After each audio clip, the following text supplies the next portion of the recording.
right, so for today, we're part of our bed prep. We're laying out drip tape. So we have Rivelis, but this has 12-inch spacing, so it's really good for us to use for like different crops. We can, if we need to, we can skip an emitter, but it actually takes out the work of having to make a hole and measure and all that.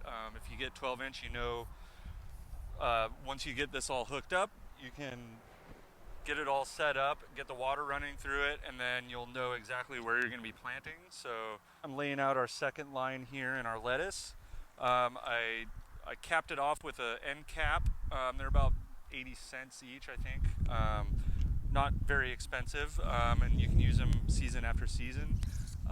And so that goes on the end, and that lets us, we can take this cap off if we need to flush out the drip tape, or if we can also add another section if we needed to, which we won't here. Walk all the way down. I'm going to pin it at the end, and I'm going to come back, and then I'm going to stick in one of these tape locks, which goes into your 3/4 inch poly tubing at the beginning of your rows. And so this locks right on, and then you can attach a drip tape, and then that diverts the water down. Now walk it out, now walk it out, now walk it out, now walk it out, now walk it out, now walk it out. Kind of measure, I'm gonna cut a little bit back just in case. So it's better to have a little bit more than less. And then here's your 1/4 inch barb. You're gonna use a tool here, just a hole puncher for poly tubing.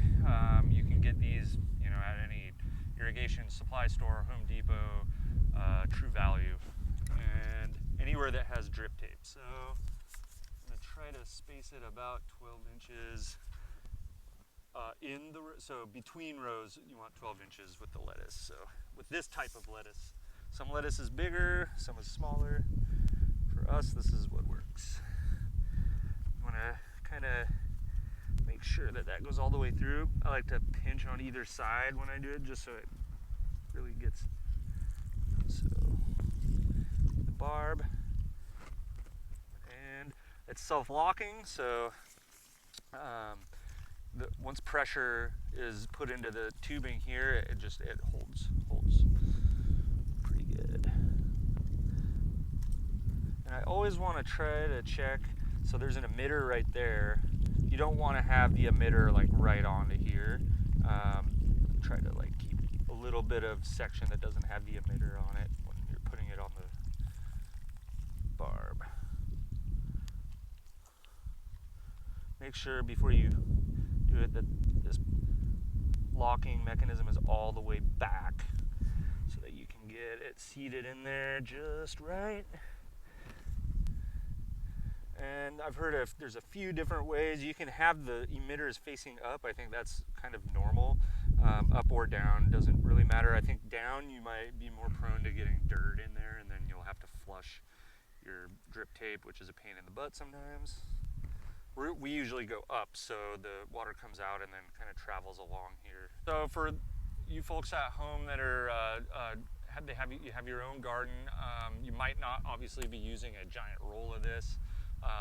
It comes in various sizes. You can order, Amazon has a complete kit. It comes with everything. It comes with the poly tubing, the tape lock, comes with the drip tape and the ends and stakes and everything. And I think that you can do 5 rows, 15 rows. You can buy however big your garden is. And it's all relative to the equipment that you have. So for us, this works the best. Other people might use actual emitters, like Rainbird emitters with 1/8 inch poly tubing. That's good for like stuff in our boxes over there, like our lavender and whatnot. But for like the really long rows, the drip tape works the best. So one of the reasons we use drip tape instead of overhead watering with sprinklers, first of all, it all depends on the crop that you're growing. You don't want to overhead water a lot of crops.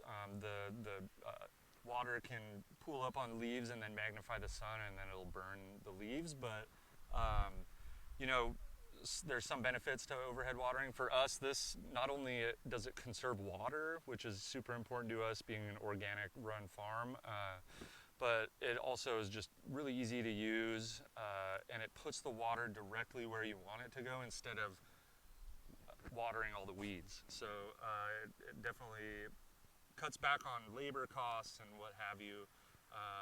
And yeah, so it's just an all-around great tool for any sort of home garden